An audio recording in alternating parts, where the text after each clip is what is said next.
धरती से चांद की दूरी लगभग 3,84,400 किलोमीटर है। पृथ्वी से चांद तक पहुंचने में सबसे कम समय 4 दिन अमेरिका को लगा है। वहीं अगर हम चंद्रयान के रास्ते से चांद पर जाते हैं तो लगभग 40 दिन का समय लगेगा। अगर यह मानकर चले कि हम अमेरिकी स्पेसक्राफ्ट में बैठकर चांद पर जा रहे हैं तो हमें वहां पहुंचने में 4 दिन का समय लगेगा।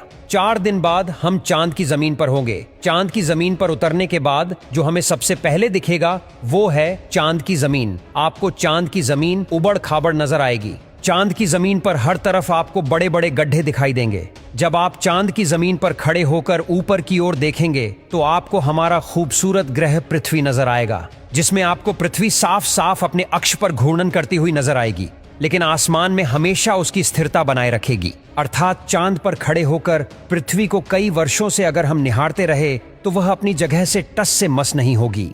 चांद का गुरुत्वाकर्षण पृथ्वी के मुकाबले 6 गुना कम है, यानी चांद की जमीन पर जाने के बाद हमारा वजन 6 गुना कम हो जाएगा। यदि पृथ्वी पर आपका वजन 60 किलो है तो चांद की सरफेस पर आपका वजन केवल 10 किलो ही रह जाएगा। यानी चांद की जमीन पर उतरने के बाद आप अपने आप को काफी हल्का महसूस कर रहे होंगे। आप इधर उधर आसानी से उछल पाएंगे।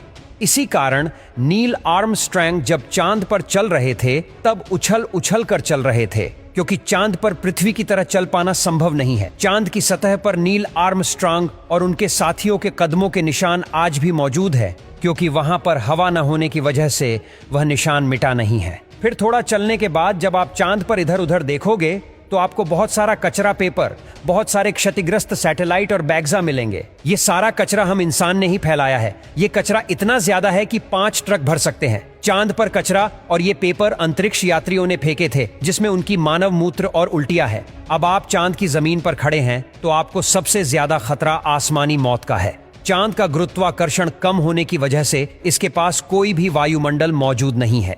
वायुमंडल की नामौजूदगी के कारण वहां पर रहने वालों के लिए उल्का पिंड से मरने का खतरा लगातार बना रहता है। यानी आप चांद पर खड़े हैं और पता नहीं कब एक बड़ा पत्थर आसमान से गिरकर आएगा और आपकी मौत वहीं पर हो जाएगी। यही वजह है कि पृथ्वी से देखने पर जो चांद पर काले धब्बे दिखाई देते हैं, असल में वे धब्बे नहीं, गड्ढे हैं, जहां पर सूर्य की रोशनी नहीं पहुंच पाने की वजह से वो धब्बे नजर आते हैं। सूर्य के बाद आसमान में सबसे ज्यादा चमकने वाली अगर कोई चीज है तो वो है चंद्रमा। जब हम पृथ्वी से आसमान की तरफ देखते हैं तो हमें नीला दिखाई देता है, लेकिन जब चांद से आसमान की तरफ देखेंगे तो हमें नीला नहीं बल्कि काला दिखाई देगा। यानी आप जब भी ऊपर आसमान की तरफ देखेंगे तो आपको लगेगा कि आप काले आसमान की दुनिया में आ गए हैं। अब चांद पर खड़े होकर आप बहुत बोरिंग फील कर रहे हैं और हम मजाक नहीं कर रहे।